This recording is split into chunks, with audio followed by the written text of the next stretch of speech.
Olá, vamos lá para mais uma tentativa aqui para nossa live, que era para ser às 3 e o Instagram não tá deixando a gente fazer. Mas vamos lá. Vamos falar hoje, agora, né, com uma mãe de uma criança diagnosticada. Então ela vai contar pra gente como foi esse processo, como se deu todo esse caminhar aí até conseguir o laudo do filho, até conseguir um tratamento que realmente surtisse efeito. Então vamos esperar a Lu entrar para eu poder iniciar. Essa live é uma live da nossa sequência de lives sobre a conscientização do transtorno de déficit de atenção e hiperatividade. Esse transtorno ele acomete aí 5% da população, então é algo de grande impacto na sociedade das pessoas. Então é muito importante que a gente fale sobre isso, que a gente leve informação. Então eu optei por fazer essa sequência de lives aqui, realmente para trazer com esse intuito de trazer informação. E hoje eu recebo aqui a Lu. Bem-vinda, Lu. Obrigada, desculpa. Imagina, acontece. Fiquei muito feliz que você aceitou o meu convite, né, para a gente estar conversando sobre esse tema que é tão importante. Muitas mães não gostam de falar sobre o assunto. Então, quando eu vejo uma mãe esclarecida, que busca, que quer realmente resolver, né, e que pode contribuir com outras pessoas, então eu fiz questão de te chamar porque eu vejo isso em você. E eu sei o quanto a informação transforma, né? Ter acesso à Uhum. informação, eu acho que é a principal é, ferramenta aí para a gente conseguir uma melhora de qualidade de vida, não só para a pessoa que tem o transtorno, mas para a família, para quem convive, para o ambiente escolar, para todo mundo. Né? Então, eu queria que você se apresentasse, falasse um pouquinho sobre quem você é primeiro, para depois a gente falar sobre tudo que você viveu aí nesse longo percurso até encontrar um diagnóstico e conseguir acalmar os ânimos. Ok, eu agradeço muito o convite, é um prazer poder te ajudar a falar um pouquinho sobre esse assunto. Então, de formação, eu sou terapeuta ocupacional, mas me especializei na área de deficiência visual e múltipla deficiência, isso já há 21 anos praticamente. E durante esse período todo, eu nunca tinha tido contato com crianças, com pessoas com TDAH, e nem na graduação. Então, quando surgiu essa possibilidade da minha vida, foi realmente tudo novo, né? Às vezes as pessoas falam, mas você é profissional da área de saúde, é mais fácil. Não necessariamente, né? Então, hoje eu tenho o Samuel, que é meu filho, hoje ele está com 6 anos e meio, e, enfim, sou mãe, em relação à profissão, ainda estou mais resguardada. Hoje eu estou mais focada mesmo no processo mesmo de me melhorar enquanto pessoa, enquanto ser humano, cuidar da minha saúde e cuidar dele. Certo, maravilha. Eu queria que você contasse, Lu, pra gente, primeira coisa assim, como foi que você percebeu que tinha alguma coisa que não estava como você esperava em relação ao desenvolvimento do Samuel? Qual foi seu primeiro start, assim, aquele primeiro clique que te deixou com uma pulguinha atrás da orelha? Como foi? Eu acho que foi quando ele começou a crescer, ele começou a engatinhar, depois ele começou a andar. Os marcos do desenvolvimento foram todos dentro do que a gente esperava, né, do que os pediatras esperam. Mas o Samuel era uma criança extremamente inquieta. Então, era eu, minha mãe e mais uma funcionária, nós revezávamos no cuidado dele. Então, ele dormia muito pouco, só que se movimentava o dia inteiro. E ele brigava literalmente para dormir. Era assim, a gente não conseguia entender como que uma criança que andou, que passeou, que brincou o dia inteiro não conseguia chegar no horário e dormir. E aquilo foi deixando a gente cada vez mais exausto, né? E o meu parâmetro de criança, eu sempre falava, a gente não tem crianças na família. O Samuel tem, mas moram em outros estados, né? Mas aqui em Campo Grande não. Então, e o parâmetro que eu tinha de criança eram crianças com deficiência visual, que, por características, são mais calmas, Sim. mais tranquilas, interagem menos com o ambiente, né? E o Samuel era o combo ao contrário, né? E aí eu tinha alguma coisa de estranho até o momento em que Os pediatras no início acharam que era normal, até quando ele estava ali por volta de 2 anos e pouquinho, nós fomos buscar atendimento, buscar um atendimento médico. Certo. Então você começou essa investigação cerca de 2 anos, 2 anos e meio. Sim. E com quantos anos você conseguiu bater o martelo, né? O médico falou, transtorno de déficit de atenção e hiperatividade. Deu um laudo para ele. Com qual idade? Samuel estava com mais ou menos por volta de uns 4 anos e meio. Então foi uns 2 anos aí de processo, de Sim, investigação, de sim, terapias e coisas nesse sim. sentido. A primeira Certo. avaliação neuropsicológica foi verificado que ele tinha fator de risco para transtorno do neurodesenvolvimento. Uhum. Naquela época, então, Não ele tinha sido estava com mais ou possível menos. identificar qual transtorno ainda. Sim, porque os protocolos eram, ainda não tinham condições de pegar, então, assim, de quantificar isso, de Por conta da idade. avaliar, sim. E aí, ele tinha uma seletividade alimentar, então, é assim, isso também é uma coisa que eu gosto sempre de comentar. Às vezes as pessoas pensam assim, que é aquele pacotinho perfeitinho como descreve no livro, né? Aquelas características. Então, Samuel é do tipo hiperativo e impulsivo. Era uma criança assim que a gente não podia descuidar, não podia piscar, porque ele não tinha noção nenhuma de perigo. Ele se colocava em risco de morte, de se machucar com muita facilidade. E eu acho que por isso, então, gerava em nós uma grande exaustão, né? Não foi uma criança que ficou em cercadinho, nunca aceitou, nem ficar sentado na cadeirinha para se alimentar por muito tempo, né? Então, eu acho que o fato da questão da seletividade alimentar, uma outra característica, ele andava na ponta dos pés, né? E aí a gente já remete, nossa, é TEA, é autista, né? E Uhum. aí eu fui começando a observar outras coisas, uma sensibilidade auditiva, né? Bastante acentuada, tanto que a primeira vez que nós fomos ao cinema, ele tinha mais ou menos uns 3 anos e meio, nós não conseguimos ficar.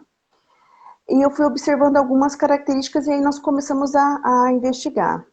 E assim, o que, que a gente percebe muito? Que muitas vezes é necessário intervenções, por exemplo, de integração sensorial, para que a criança consiga otimizar, regular esses sentidos, né? Isso Sim, ajudou e muito na criar habilidade, alimentação. Sim, desensibilizar, na verdade, né? sim. A gente Uhum. para criar essa desensibilização. Sim.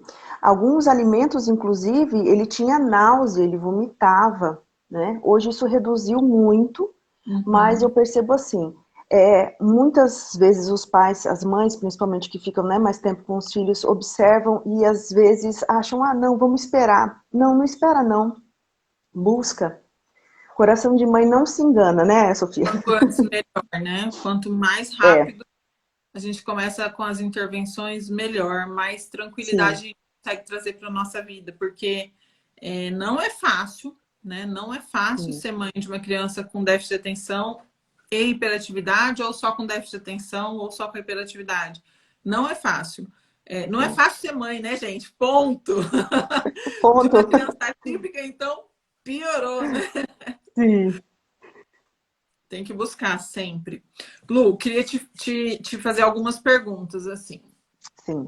É, quem diagnosticou ele primeiro? Foi a neuropsicóloga com os testes e depois você foi para neuro? Ou foi ao contrário? Você foi primeiro no neuro e depois o neuro encaminhou para a neuropsicóloga para fazer os testes? Como foi?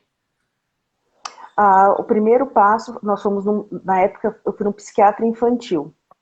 E ele me encaminhou para avaliação neuropsicológica. Mas por alguns motivos a gente acabou eu optei por fazer o acompanhamento com uma neuropediatra. Uhum. E mais para frente foi ela que encaminhou, pediu novamente para a gente repetir a avaliação neuropsicológica que ele finalizou com 5 anos, né? Certo. E aí, com 5 anos, então conseguiu fechar o diagnóstico assim Sim, definitivo no TDAH sim, com hiperatividade ele tem, né? isso, hiperatividade. E hiperativo e impulsivo. Impulsivo. Quais foram, assim, na parte comportamental, você disse lá que lá quando pequenininho ele era agitado, ele dormia pouco, né? Uma Uhum, sensibilidade auditiva. em relação ao paladar também, né? Seletividade alimentar. Depois que ele foi crescendo, o que se tornou mais evidente do comportamento dele que você começou a perceber como algo que não tinha como não olhar, né? Assim, algo inerente, assim, evidente, que precisava ser observado, assim. Quais eram comportamentos mais atípicos, assim, a agressividade, não parava quieto, como que era? Eu acredito que seja a hiperatividade e a impulsividade, porque quando você assustava, ele já tinha feito, né? Uhum. E a questão da agressividade. Em algumas situações ele se tornava bastante agressivo e muitas vezes, como muitas vezes você está numa linha de frente com poucas pessoas, né, para te auxiliar nesse dia a dia, era bastante cansativo, bastante desgastante. Então, assim, como era uma criança que não dorme tanto, então você não tem tantos períodos para você dar aquela descansada, para você poder reabastecer e seguir em frente, né? Então eu percebi assim a necessidade de atividade física desde pequenininho, então ele fazia cross kids, natação, sempre. E Enchia a assim, criança de coisa para ver se gastava é, energia. levava assim em parques para brincar, em locais que ele tivesse a oportunidade de explorar o ambiente. E assim, optei sempre de morar em casa, né, de ter condições ambientais para que ele pudesse ter balanço, para que ele pudesse andar, brincar com skate, andar com a bicicleta, jogar bola, basquete, enfim, tudo que desse condição para dar vazão para essa energia toda, né? Certo. Então, quando eu avaliei o Samuel a primeira vez, eu falei para você que eu percebi nele um pouco desenvolvimento, assim, pouco estímulo, vamos dizer assim, na área do controle inibitório. E isso é uma Uhum, coisa muito característica das crianças que estão dentro do transtorno, né, de déficit de atenção e hiperatividade. Tanto pela questão cognitiva, no sentido de concentração, não de inteligência, porque eles são extremamente uhum. inteligentes, né? Eles não, né? Nós somos, porque eu também sou, então eu tenho que me incluir no pacote. Uma facilidade de aprender o que gosta, o que quer, o que tem motivação para isso. Isso está relacionado à produção de dopamina, né? Até a doutora Maria José comentou sobre isso na live dela, porque a baixa dopamina que a gente tem naturalmente, ela aumenta quando a gente tem motivação para alguma coisa. Então, a gente pode, Uhum, dando uma motivação para o nosso cérebro, ele é muito capaz de aprender. Fui uma aluna repetente, fui expulsa de escola, né? Quem olhasse assim, Sofia com 12, 13 anos, falava, não vai dar em nada essa menina. Até que eu achei uma coisa que realmente fez muito sentido para mim, foquei naquilo e pronto, nunca mais, né? uhum. Eu falo, nunca imaginei que você ia ter um diploma de Harvard, porque era a pior aluna das primas. Isso é a única que tem, então tá tudo bem, vale a pena. Eu sempre falo, não perca a esperança. Mas essa questão do controle inibitório é muito inerente a isso que você está falando, da impulsividade e da agressividade. Quando a Uhum, gente não desenvolve e o nosso cérebro ele vai estar maduro realmente nessa questão, porque a gente amadurece de trás para frente, né? O cérebro ele vem se desenvolvendo aqui de trás para frente. A última coisa que fica pronta é o frontal, né? Essa parte aqui, uhum, onde está a questão do controle inibitório, da concentração e do foco. Quando uma pessoa está dentro do transtorno, isso ainda é mais lento. Então, quando a gente consegue estimular esse controle inibitório e esse exercício, esse treino de concentração, principalmente voltando a atenção e o foco para dentro, então, respirar, uhum. acalmar, conversar de uma maneira bem objetiva com a criança. Não sei se você se lembra um dia que que ele quis ficar meio agitado, eu peguei ele, sentei do lado dele assim e falei, olha, nós vamos conversar, olho no olho aqui, respira Uhum, atenção. Você ficou tenso, assim, eu falei, meu Deus, mas vamos lá, vamos fazer. Ele se autorregula, né? Presta uhum, respiração, acalma e vamos. Não é fácil, é um desafio, né? É um treino ali de realmente a gente conseguir se autorregular. Mas é muito possível e é muito é viável esse tipo de coisa no dia a dia da criança. Então, como Sim. você lidava, né? Como você conseguiu lidar com todo esse desafio no início, quando você começou a buscar os tratamentos, as coisas, como foi? Você levou ele para psicólogo? Como que foi esse ajuste aí, a partir do momento que você recebeu aquele laudo nas mãos? E aí, o que que você fez? Qual foi o seu ponto de partida a partir do diagnóstico, Lu? Então, nós iniciamos a terapia cognitivo-comportamental com ele 2 vezes por semana e Uhum. também fazemos o treino parental. Na época, essa psicóloga que nós estávamos fazia o treino parental, mas assim, às vezes era um pouco rígida demais e eu percebia que nem quando eu era muito rígida com ele, surtia um efeito positivo. Na verdade, ele ficava mais irritadiço e muitas vezes a gente pensou, quando ele era pequenininho, eu pensei depois, investigando, lendo, a possibilidade do TOD, né? Uhum. Porque eram intervenções, assim, pontuações muito ríspidas. Tentei, antes de tudo isso, tentei o banquinho do pensamento. Você acha Vai que ele ia ficar fazer. sentado no banquinho do pensamento? Nunca. Nunca. Então, assim, por isso que eu considero assim super importante não só a criança ter o atendimento especializado, receber orientação nessa faixa etária, então, né, com a psicóloga cognitivo-comportamental, mas também a família receber orientação.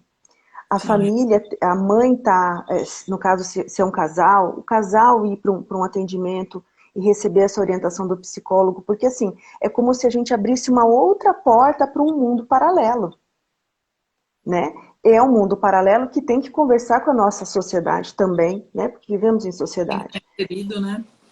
Sim, e aí trabalhar essa mãe para que ela possa entender, para que ela possa aceitar, porque a gente passa por todos os processos de luto, de não aceitação, de negação, né? E hoje eu vejo assim que uma mãe bem atendida, uma mãe que tenha recebido, que receba um suporte precoce, ela vai conseguir conduzir muito melhor o filho nos seus atendimentos, né? E eu tinha um agravante, né? Eu já tenho um histórico de dor crônica, então tenho que lidar com isso também, né? Muitas vezes eu estar com com dor, não estar com tanta paciência, estar irritada, cansada, e eu preciso, independente de qualquer coisa, eu tenho que dar conta dele, né? Eu tenho que estar bem para ele, porque eu percebo que quando eu estou mal, quando eu estou desregulada, quando eu estou com um limiar de dor muito alto, ele também sente, ele sofre, né? Então precisa estar bem alinhado, né? Precisa ter equilíbrio, né? Precisa. Essa é a busca, né, Lu? Não é fácil, mas É. você falou uma coisa que eu achei muito interessante, a questão da rigidez, de ser firme. Uhum.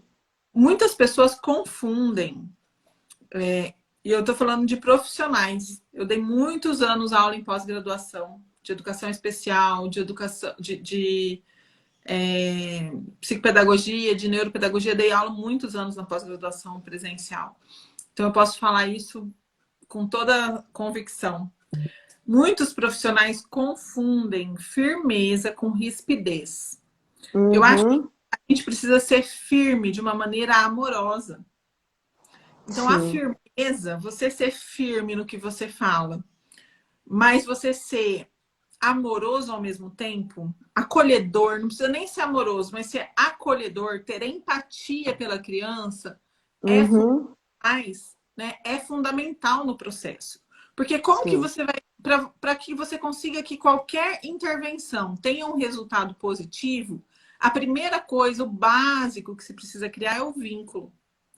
E se Uhum. o vínculo não é estabelecido, não há processo que aconteça. Não adianta.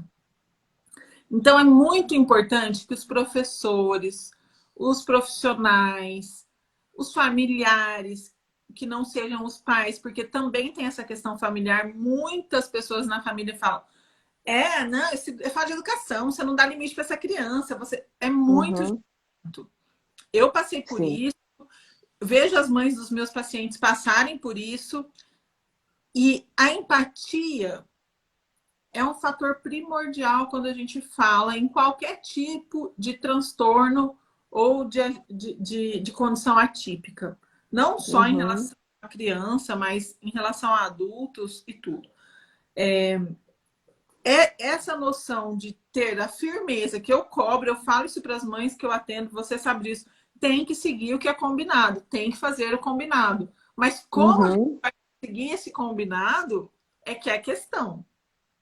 Tem que Sim. ser, sim, tem que ter limite, regra, orientação, sim, mas com amorosidade. Eu acho que essa palavra, assim, é fundamental, né? E infelizmente eu vejo muitas mães se queixando desse ponto, né? Porque se não gera, Uhum.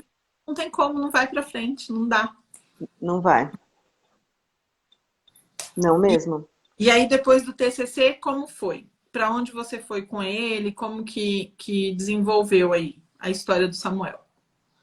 Então, nós saímos dessa profissional e fomos para uma outra, também por indicação da minha psicóloga, e foi tudo, está correndo tudo bem que nós estamos com ela até hoje, né? Então eu percebo assim, é, é necessário esse acompanhamento, não é só para, ele vai fazer, eu tenho muito claro isso, ele vai fazer a terapia por 2 anos, 3 anos, não sei por quanto tempo. Ele vai fazer por enquanto for necessário.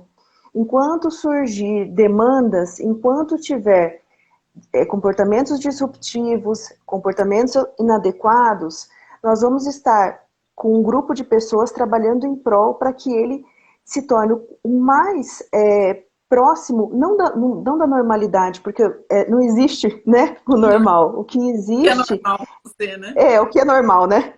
Mas assim, o mais próximo de uma funcionalidade, para que ele seja uma criança, um adolescente, um adulto feliz, bem resolvido, que possa colocar em prática o potencial que ele tem, né? Então, assim, hoje eu já percebo uma diferença muito grande nele. Muito grande mesmo, de 4 anos atrás, quando a gente, mais ou menos agora, está fazendo 4 anos que a gente começou a busca, os tratamentos. Então, assim, eu acho que vale muito a pena. São crianças, assim, extremamente, ao menos eu posso dizer pelo meu, mas já conheci outros também, amorosos, carinhosos. Eles percebem detalhes, eles são extremamente curiosos. E a gente precisa dar asas a essa curiosidade, sabe? Estimular os pontos positivos, porque existem N pontos positivos, como a doutora Maria Cristina falou. A gente não pode focar nos pontos ruins. A gente precisa Sim, trabalhar os ruins, né? Mas estimular os positivos. com certeza. Com certeza. Eu acho que o mais importante de tudo é trazer a vida funcional e melhorar a qualidade de vida, não só dele, mas dele inserido, né, da criança inserida nos ambientes em que ela precisa socializar. Então, Sim. o ambiente escolar eu acho que é o grande desafio, né, para os pais e para a Uhum. criança, né, enfrentar aquele lugar onde ele é obrigado a ficar sentado. Gente, eu me lembro quando eu era criança que eu ficava desesperada, eu fui expulsa de um monte de escola. Expulsa não, né? Tipo, convidada a se Convidada a se retirar. eu não parava, porque dava muito trabalho, mas muito trabalho para minha mãe. Gente, eu morro de dó, porque coitada da minha mãe ficava doida. Naquele tempo a gente não sabia o que era isso, não existia, né? Tipo, não tinha Sim. uma organização científica em relação a esses transtornos, né? Uhum. Era muito difícil. Consegui ficar quieto, eu falo que eu vejo o Samuel quando a primeira vez que eu mapeei ele, que eu quase demorei quase 2 horas para conseguir fazer a avaliação dele. E hoje que ele chega, senta e fica bonitinho, esperando o treino dele, eu falo, gente, é outra criança. É impressionante. E é um conjunto de coisas. Eu não estou falando isso aqui para falar que eu fiz alguma coisa, não é isso. Eu falo que Uhum. o Samuel até aqui, nessa condição que ele está hoje, é todo esse trabalho que você vem fazendo desde quando você recebeu o diagnóstico. Né? É uma sequência de coisas que vão contribuindo e vão facilitando o processo para que hoje ele pudesse estar dessa forma. Né? E uma outra Sim. coisa que eu queria conversar com você, que eu acho essencial, é o ponto de vista da mãe ter um olhar. Como que eu vou colocar isso aqui? Não é analítico, não é crítico, mas a importância da mãe estar acompanhando de perto, né? Porque eu queria que você contasse em relação às situações que você já passou, é, em escolas, por exemplo, né? O tanto de situações desafiadoras que você passou. Eu acho muito importante, é óbvio, sem precisar só citar nome de escola, Uhum, não é esse o objetivo. uhum, Até porque uhum, cada criança é de um jeito, não tem sim, receita, mas que você falasse um pouquinho sobre isso e sobre a uhum, importância da rotina, né, na uhum, vida dele, assim, né, na vida de vocês, né? Porque a rotina não é só para a criança, é para a família, né? A gente tem que entrar no meio é, do negócio, senão não é, vai. não Então, eu queria funciona. 2 pontos para gente, por favor. Tá. Bom, em relação aos colégios, desde o início, eu fui procurando, fui buscando, devo ter conhecido acho que uns 15 estabelecimentos já aqui em Campo Grande. E desde o início eu nunca escondi, né? Antes, quando não tinha o diagnóstico, só que percebia-se a questão da hiperatividade, então eu sempre, nunca neguei, né, o diagnóstico ou uma suspeita, porque eu acho que qualquer estabelecimento de ensino precisa ter ciência da realidade. Eu não posso esconder, né? Por mais que não tenha um diagnóstico fechado, eu não posso esconder as características que meu filho apresenta, né? Uhum. Pela legislação, eles são obrigados a receber, mas a gente sabe que capacitação, conhecimento técnico para isso nem sempre se tem. Até porque eu sempre escuto quando eu ia nos colégios assim, ah, não, a nossa equipe é capacitada. Tem vários aqui que fizeram cursos, pós-graduação em educação especial. Daí eu falava, olha, só que é o seguinte, em Não, educação especial não aparece, não tem TDAH, porque não é considerado uma deficiência, né? É um transtorno. Então, assim, a gente percebe um grande desconhecimento por parte da própria comunidade escolar. Algumas foram mais receptivas, é, se colocaram à disposição, receberam. A gente passou por algumas escolas, até por causa da pandemia, né? A gente ocorreu de retirar do colégio, ele ficou um tempo em casa comigo. Depois, quando a gente retornou, fomos para um local que, por indicação, né, que tem outras crianças inclusas, que tinham um conhecimento, ao menos foi o que me foi passado, que teria conhecimento de como lidar, mas que, assim, o que, que eu percebo? Quantidade de alunos em sala de aula. Então, assim, um ponto primordial para os pais observarem, quanto menos aluno em sala, melhor. Eu, eu moro numa região da cidade, eu cruzava a cidade para levá-lo até esse colégio, porque na época eles estavam com 10 alunos em sala. Só que com o passar do tempo, o passar dos meses, foram aumentando o número de alunos. A professora que inicialmente eu fiz o contato no início do ano, acabou ficando adoentada, entrou uma outra professora, os alunos, aumentou o número de alunos, enfim, foram vários motivos pelo qual acabou não dando certo mais a permanência nesse colégio. Então eu percebo assim que um número de alunos em sala reduzido, uma professora regente que realmente esteja disposta, que ela não precisa saber tudo, mas que ela esteja disposta a receber orientação da psicopedagoga, porque ele é acompanhado por uma, da psicóloga, porque uma das características mais fortes que eu percebo nele, em relação aos relatos do colégio, é a questão da fuga, da luta ou fuga, fala, né? de fugir de sala de aula. Então, se tem uma situação que ele não está dando conta de resolver, ou se está muito cansativo para ele, ele foge da sala. Então, esse manejo de como trazê-lo novamente, de como diversificar essas atividades, de como reduzir se for necessário, a escola tem que estar aberta. Ela não é obrigada a saber como fazer essa adequação. A gente tem um profissional por trás, que é o psicopedagogo, que faz esse trabalho, que faz esse ajuste, né? Sim. E só que nem todas estão abertas, né, a isso. E acabou acontecendo da gente mudar, né, de colégio. Foi a melhor coisa que aconteceu nas nossas vidas. Você pegou e falou pra mim, eu vou pra homeschooling com ele, eu não aguento mais. Eu falei, Foi, tchau. não, foi que eu conversei com você, foi sobre a possibilidade de homeschooling, porque pensei, bom, eu ponho em atividades físicas, que ele tenha interação em grupo e individual, e vamos para homeschooling, porque, né?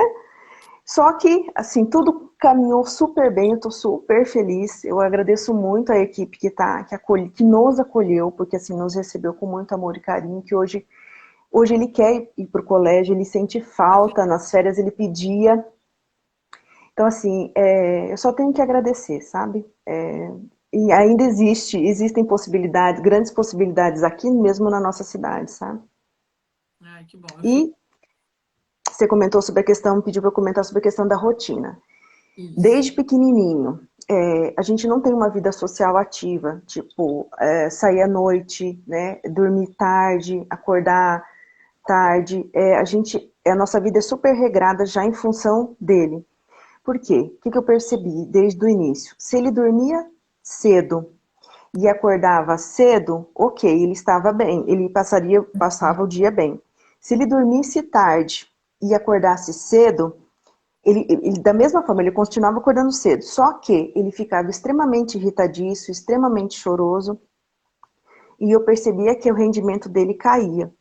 Então, a nossa vida, a minha vida hoje, acaba sendo moldada em função desses horários. Então, até em relação ao colégio. Eu tentei de manhã, para mim seria mais interessante que ele estudasse de manhã, mas não funcionou. Eu Funciona. colocava ele para dormir às 8 da noite, né? Ele dormia 8 da noite, acordava às 6 da manhã. Só que ele não tinha um bom aproveitamento. Ele não funciona bem de manhã. Eu preciso respeitar, Sim, e não né? é só ele, Lu, todos nós somos Todos alguns nós, né? mais ansiosos a funcionar melhor à tarde, à noite, outros a funcionarem melhor de manhã. Isso é fisiológico e tá tudo bem, né? E a gente precisa ter Sim, sensibilidade, essa empatia, que é o que eu falo, né? A empatia é primordial para melhorar a qualidade de vida de todo mundo. Não adianta ficar insistindo em uma coisa que você percebe que não está funcionando, né? uhum, Eu lembro assim, quando eu falei para você, Lu, vamos pensar em trocar de escola, porque não vai rolar. Era final do primeiro semestre. Você falou, mas agora, não dá para esperar o meio do ano? Não, agora, porque uhum, tá complicado. sim, E a gente, infelizmente, tem que tomar, às vezes, algumas atitudes assim, porque a gente uhum, tá chegando num limite que vai ser prejudicial, né? Então, assim, não dá para expor para isso não é só com uma criança com algum transtorno, com alguma dificuldade, com todos. Eu ainda até comentei com você que eu também precisei trocar minha filha antes do meio do ano, né? Final de uhum, por uma questão na escola. E eu não sou uma mãe mimizenta. Para eu tomar essa atitude foi porque realmente chegou a todos os limites. E acontece, uhum, né, com qualquer criança, especialmente com uma criança que tem já uma predisposição de ser mais agitado, de ser mais irritadiço, porque tem uma sensibilidade neuronal maior, né? Funciona de um sim. jeito diferente. Então a gente precisa estar atento a isso. Uma coisa que eu queria te perguntar, Lu, a gente ouve muito falar sobre grupo de mães, né? A gente encontrar aí um convívio, uma ambiência que nos favoreça com pessoas que estão passando pelo mesmo tipo de dificuldade que a gente, pelos mesmos desafios. Eu queria que você contasse sobre isso um pouquinho, se você faz parte de algum grupo, se isso realmente faz diferença na vida ou não. Uhum. O que você pensa sobre isso? Então, quando eu comecei a buscar informações, estudar um pouco mais sobre o TDAH, eu conheci uma psicóloga lá de Recife, que ela também é TDAH, e ela também se superou, ela fez o pós-doutorado até fora do país, retornou, e ela criou um curso para pais, né, um treino parental à distância. Foi bem ali no período da pandemia. E eu fiz e foi excelente, assim, até gostaria de dizer, ela chama Maíra, uma pessoa Ah, maravilhosa, vou colocar tão aqui, dinâmica quanto você. sabe? Hã? Oi? Você Ela é sabe tão o arroba? dinâmica quanto você. É? TDAH 360. TDAH? TDAH TDAH 360. 60. Eu vou colocar aqui para quem quiser seguir. Ó. E Já vou. aí a Maíra criou um grupo. Então nós temos, é um grupo via WhatsApp, que nós trocamos informações.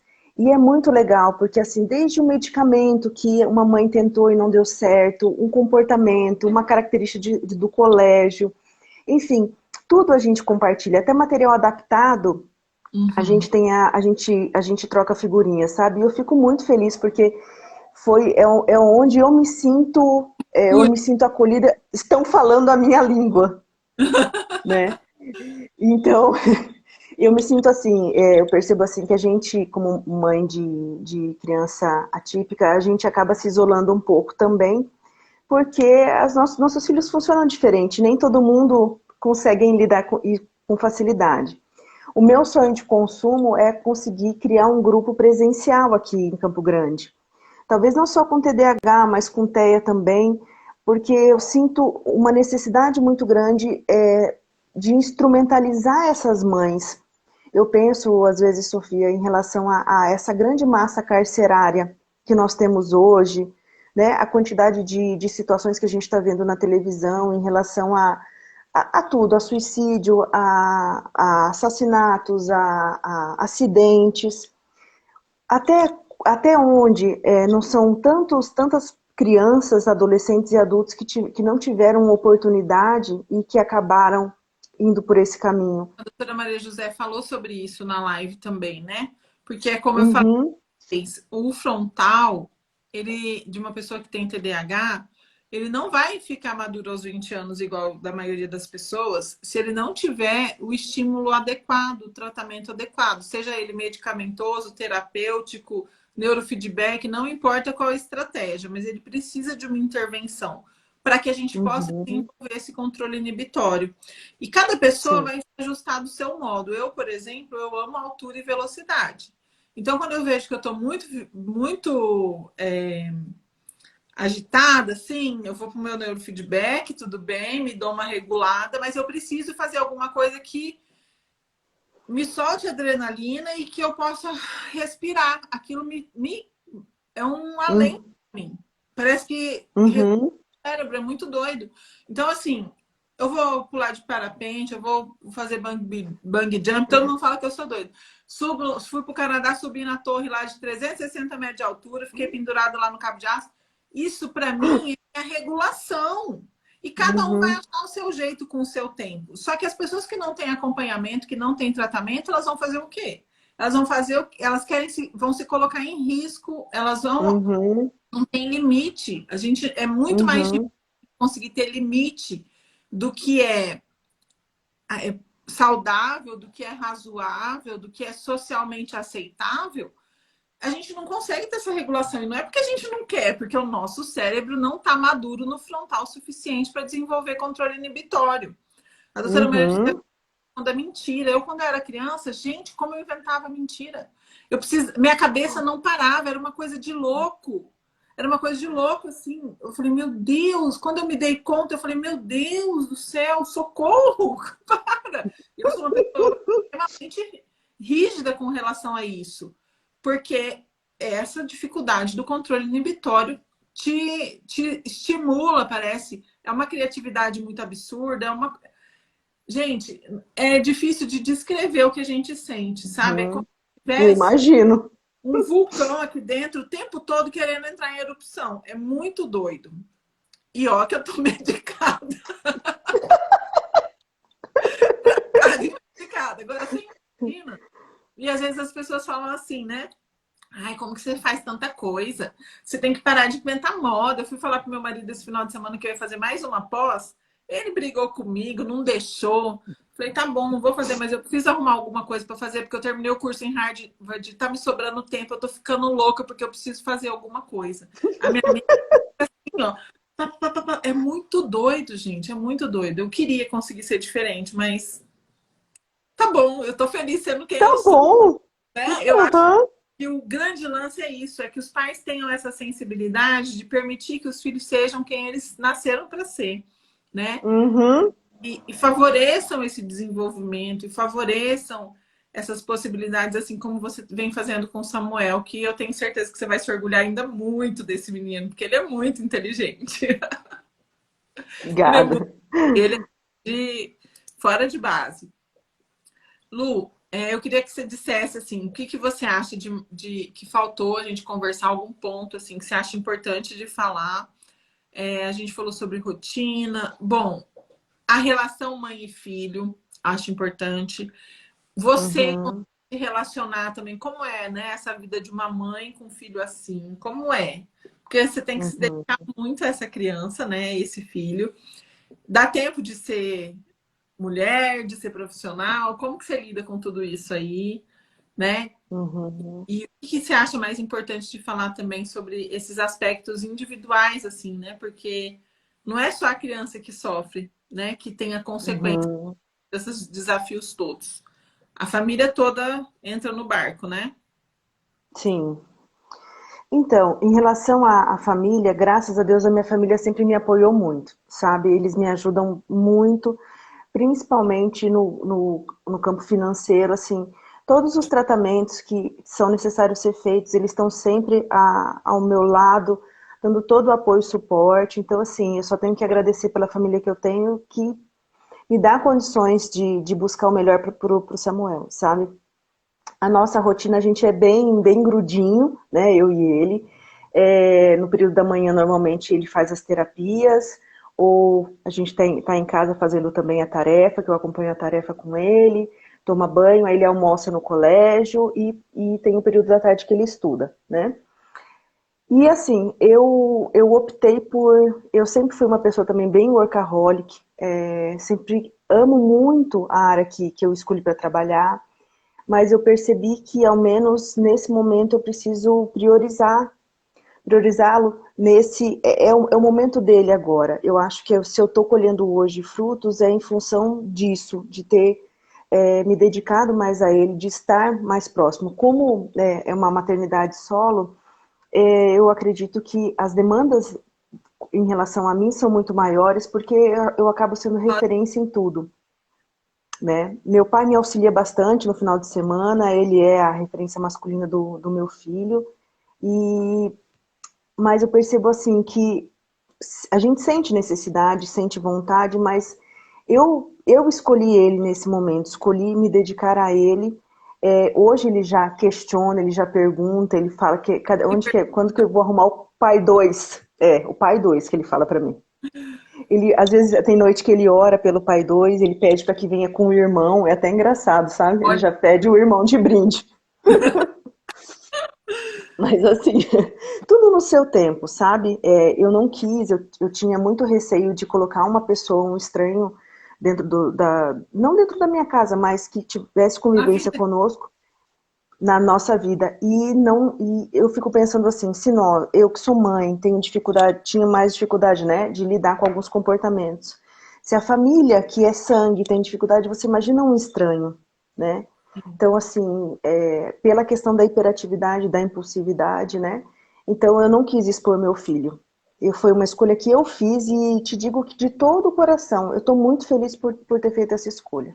Meu filho O não. que eu acho mais legal é quando a gente tem a capacidade, né, a condição de fazer essa escolha de forma consciente, né? Que esse Sim, momento é um momento que se requer que seja assim, né? Você não está sim. excluindo isso da sua vida, não está eliminando essa possibilidade, Uhum, tá olhando com consciência para que esse momento realmente o seu filho precisava desse seu posicionamento, né? E realmente isso fez toda a sim. diferença e faz toda a diferença no tratamento dele, no dia a dia de vocês, até para que você conseguisse hoje estar vivendo um pouco mais leve, né? Um pouco mais feliz. Uhum, Eu sim. te conheci num momento de desespero e hoje eu vejo que você Uhum, está respirando, né? Eu acho sim. muito bom, muito feliz de ver a evolução de vocês. Lu, você falou que queria indicar um livro, né? Falar sobre um livro Quero sim. que você leu, né? Sim. E fez bastante diferença na sua vida, né? Então, contribui. Essa aqui também é uma mãe, ela chama Andréia Turra, e ela escreveu um livro sobre o TDAH e TOD com um olhar além do diagnóstico, tá? Olhar Vocês da mãe, podem. É. que incrível. Então, assim, essa mulher também é uma grande batalhadora. Eu acompanho ela pelo Instagram. E a gente verifica assim, ela está num outro estado, né? E ela tem passado por grandes lutas em relação ao colégio na rede pública. Então eu Uhum. percebo assim, eu não sei ainda qual vai ser o meu futuro daqui para frente enquanto profissional. Assim que eu sentir que o Samuel está bem encaminhado, eu pretendo buscar outros caminhos. Mas de alguma forma meu coração bate quando eu penso em crianças, principalmente que não tem uma condição financeira, que não tem acesso a um atendimento especializado. O que a gente poderia fazer por essas crianças e por essas mães da periferia, que não, enfim, mães que não têm acesso a tudo que nós, graças a Deus, temos, né? Então, assim, eu entrego para Deus para que eu seja de alguma forma útil, para que eu possa auxiliar. Sim, com certeza. Só é como eu sempre falo, né? A intenção vale mais que muita ação. Então, só de você ter essa Sim. intenção, você está plantando isso aí no teu caminho, eu tenho certeza que vai frutificar aí de alguma forma. E eu também já me coloco à disposição, né? Porque Ok, obrigada. esse é um. Ah, eu lá vou eu chorar. É um tema que mexe muito comigo, que afetou diretamente a minha vida, né? Então, Uhum. eu sei o quanto a falta de acesso, a falta de informação. Eu falo que se eu pudesse, eu tratava todo mundo de graça. Porque eu acho que ter acesso a tudo isso, a gente cria É um possibilidades onde privilégio. antes não haviam, né? Onde Sim. só era exclusão, né? E Uhum. o quanto isso impacta na sociedade, o quanto isso impacta nas famílias, né? É muito sério. E as pessoas não levam a sério.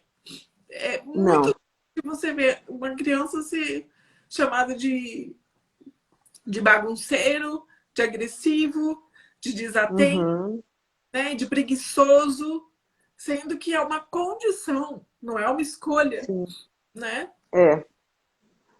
Então E é eu muito. vejo, às vezes, até fazendo um contraponto, em relação falando sobre isso, sobre a questão da familiar, eu vejo a questão da paternidade, né, no caso do meu, né, muitas vezes não é que não está com a gente porque não está próximo do filho, porque não quer, é porque não teve oportunidade, não dá conta, não sabe, não tem nem ideia de como seja. Então, assim, até esse olhar a gente precisa ter, né, um olhar diferenciado. Empatia até com isso. Até com isso. Mas É. é real mesmo, assim. Mas Eu é um vejo processo para a gente conseguir chegar lá também, né? Porque no início é difícil, com certeza. com certeza.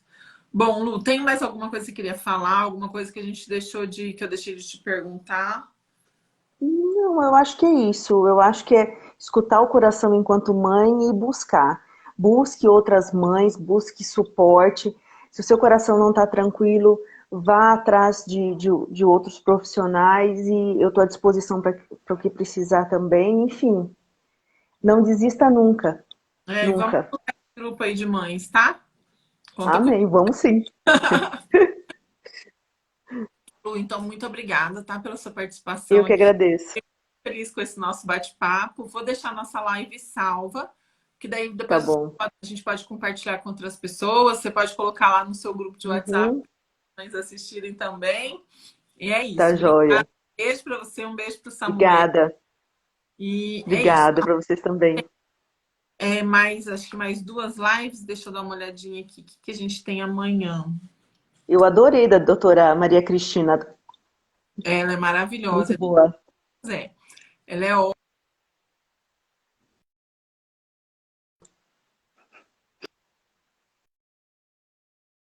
Achar qual que é a programação de amanhã, mas amanhã É, acho que a gente tem uma live só. E aí na quarta-feira teremos duas lives de novo. Acompanhem, gente, e divulguem, né? Porque o mais importante é a gente levar informação para as pessoas. Um beijo, Lu. Adorei verdade. nosso bate-papo. Gratidão pelo seu tempo Obrigada. e por vocês que estiveram aqui. Obrigada. Um beijo. Beijo.